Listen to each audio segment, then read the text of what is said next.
Assalamualaikum warahmatullahi wabarakatuh. Perkenalkan, nama saya Ayu Nirmala, NIM 241105. Oke, baik, di sini saya akan menjelaskan atau memaparkan UAS Fikih Muamalah saya.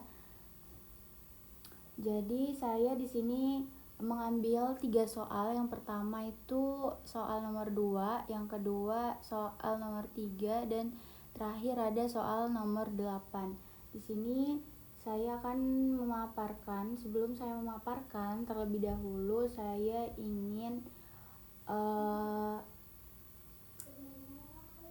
kita baca dulu deskripsi soalnya terlebih dahulu, baru kita menganalisis bagaimana.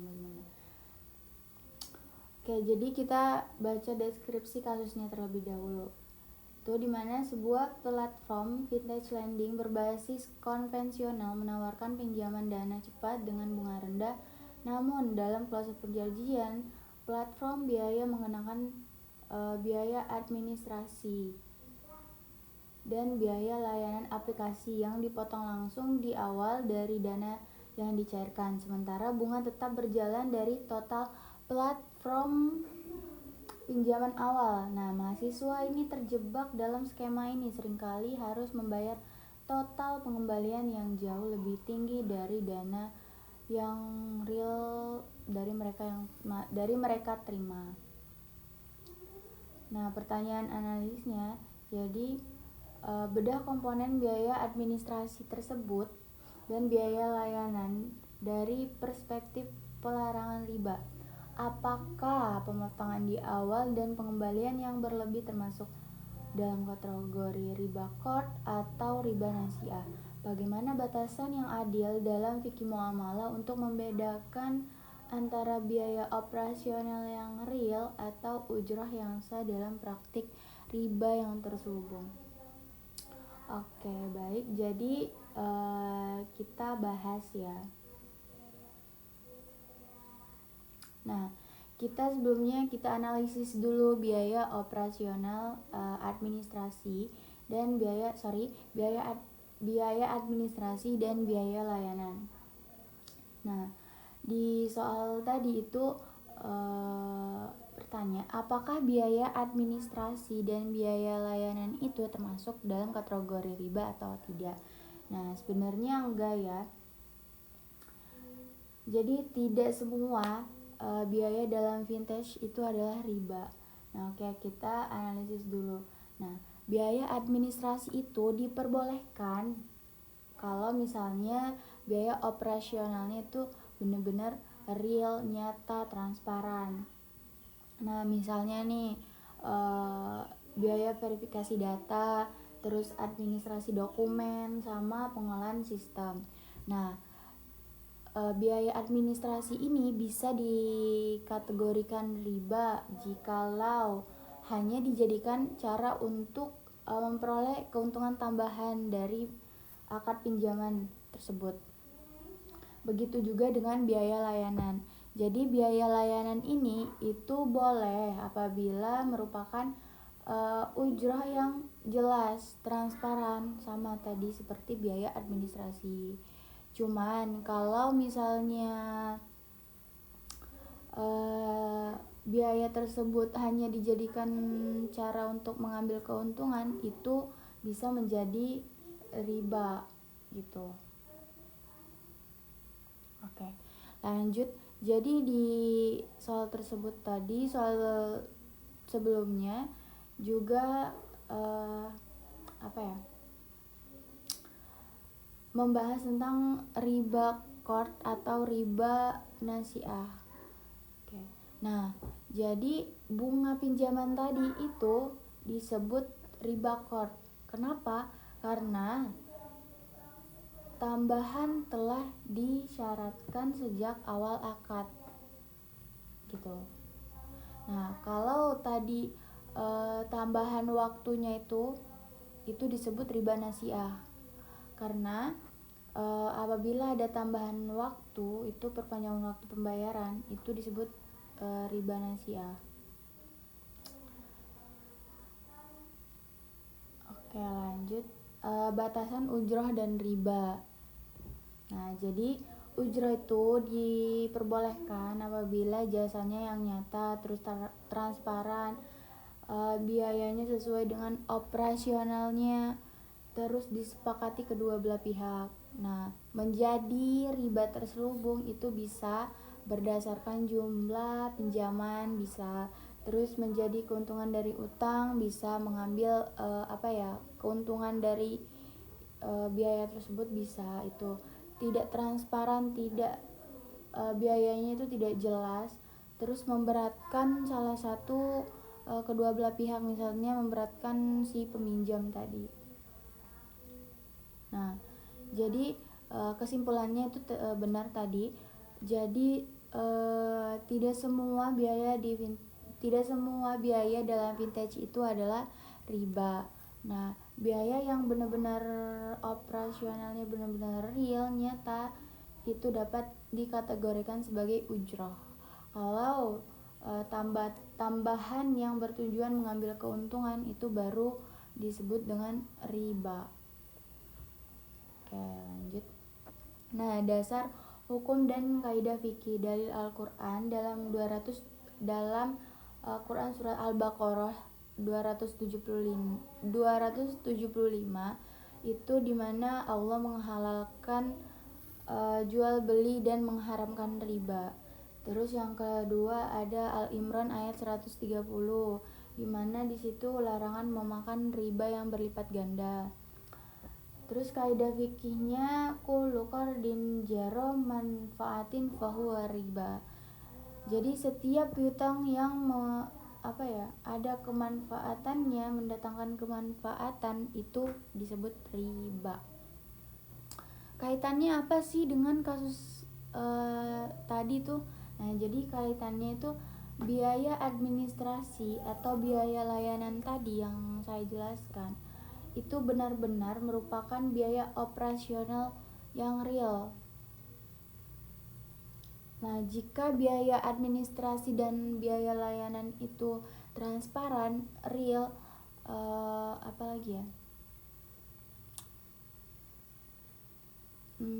transparan, real, terus nyata, itu diperbolehkan.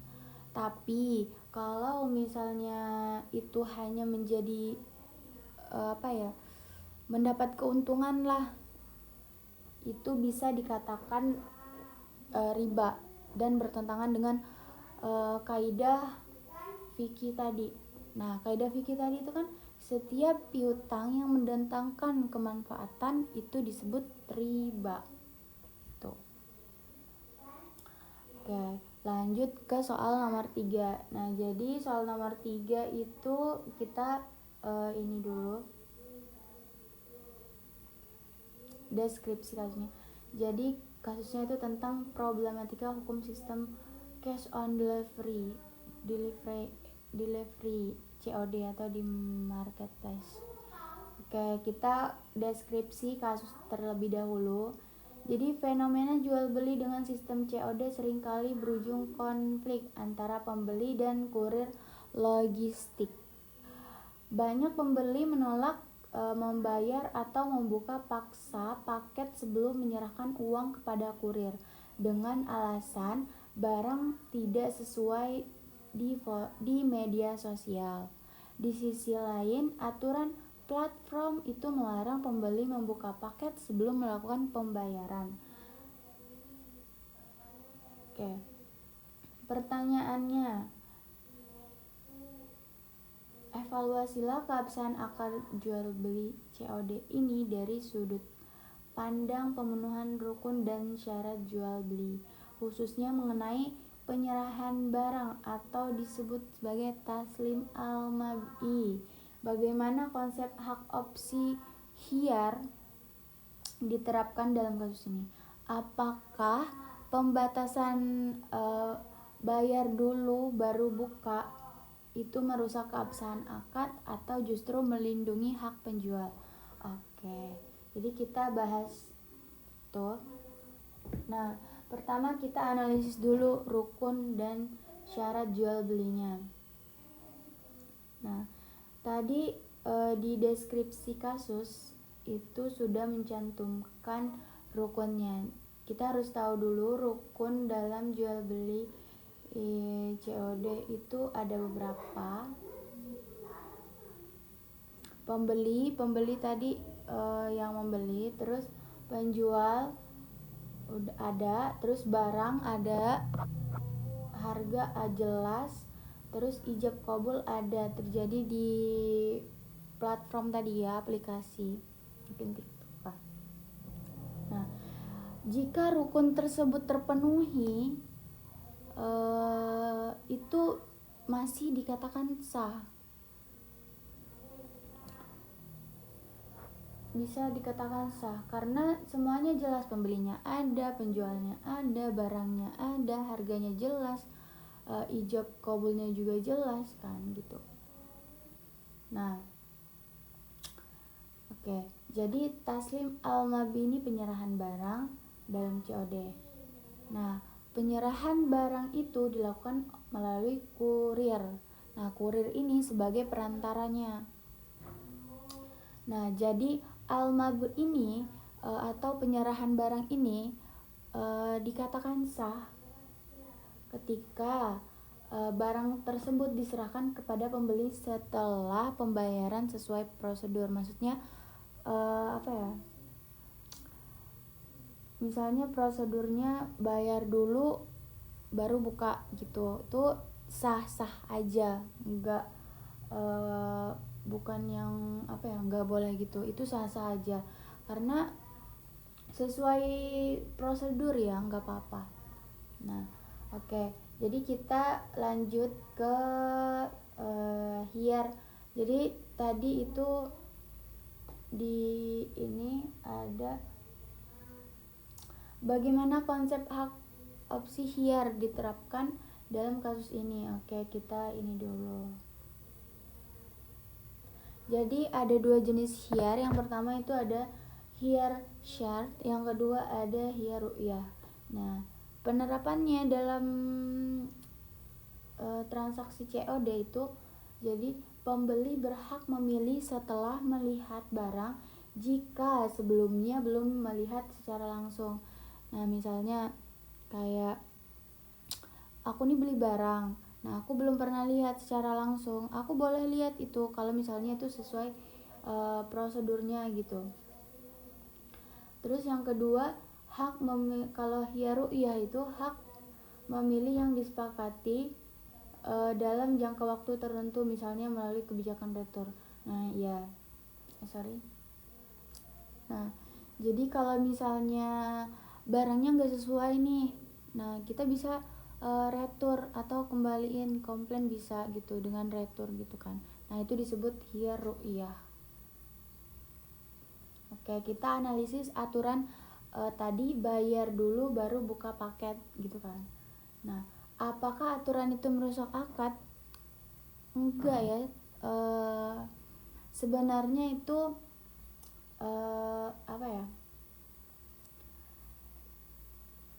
bertujuan melindungi hak pembeli gitu. Tidak merusak akad sama sekali. Kenapa? Kurir itu kan hanya sebagai perantara penyerahan barang ya, gitu.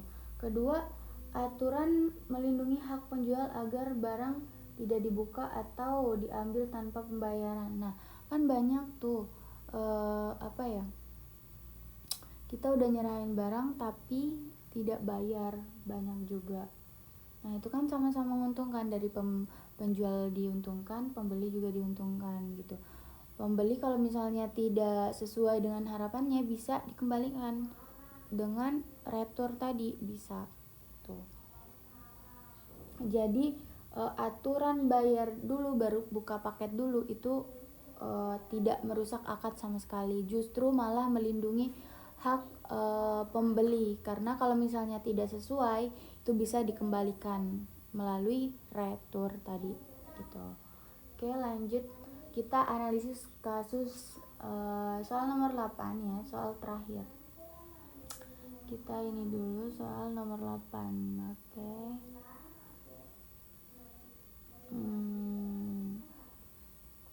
Nah, jadi soal nomor 8 itu Sebuah platform donasi online menggalang dana kemanusiaan untuk pengobatan seorang anak.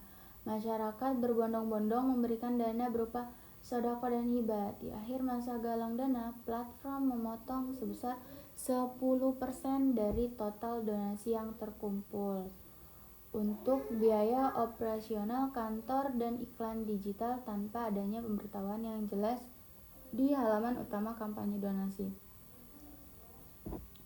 Analisislah tindakan platform digital tersebut dalam aspek fikih non-komersial atau tabaru.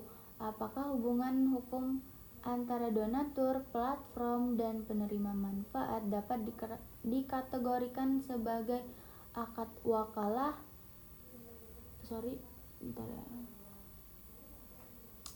Akad wakalah ini kenapa ya? Akad wakalah bil hujrah. Apakah pemotongan tanpa transparansi awal merusak akad penyerahan dana sosial?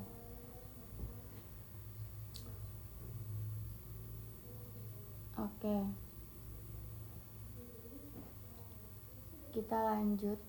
Nah,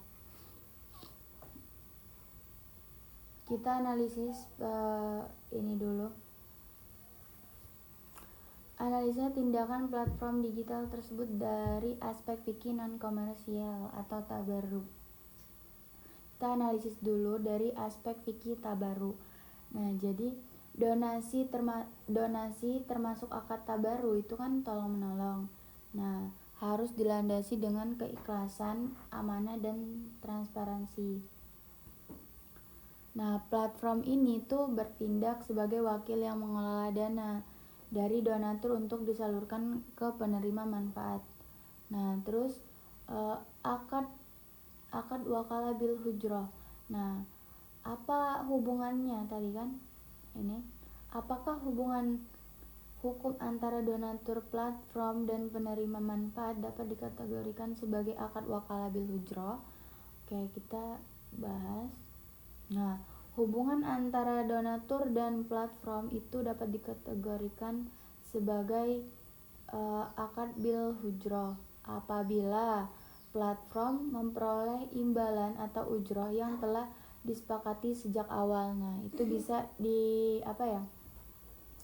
dikatakan akad wakalah bil hujrah. Nah, ujroh ini diperbolehkan selama jumlah dan mekanismenya itu pemotongannya diinformasikan secara jelas kepada donatur. Nah, oke, kita lanjut. Apakah pemotongan tanpa transparansi awal merusak akad penyerahan dana sosial tersebut?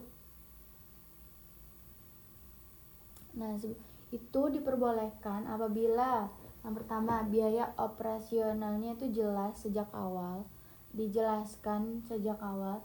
Terus donaturnya itu mengetahui dan menyetujui adanya pemotongan. Kalau misalnya tadi kan itu tidak ada di akhir masa galang dana, platform memotong sebesar 10% dari total donasi yang terkumpul. Nah, tanpa adanya pemberitahuan yang jelas di halaman utama kampanye. Tidak ada pemberitahuan. Nah, itu tidak diperbolehkan kalau misalnya tidak ada pemberitahuan sejak awal. Diperbolehkan jika ada tertera di laman kampanyenya itu. Terus besarnya biaya disampaikan secara transparan. Nah, itu diperbolehkan, misalnya nih 10% nih gini gitu. Nah, yang kedua ini tidak diperbolehkan. Nah, itu tadi potongan dilakukan tanpa pemberitahuan. Benar ya, tadi tidak ada pemberitahuan, langsung potong-potong saja 10%. Terus mengurangi dana amanah secara sepihak. Iya, betul. Dari pihak ininya mana tadi?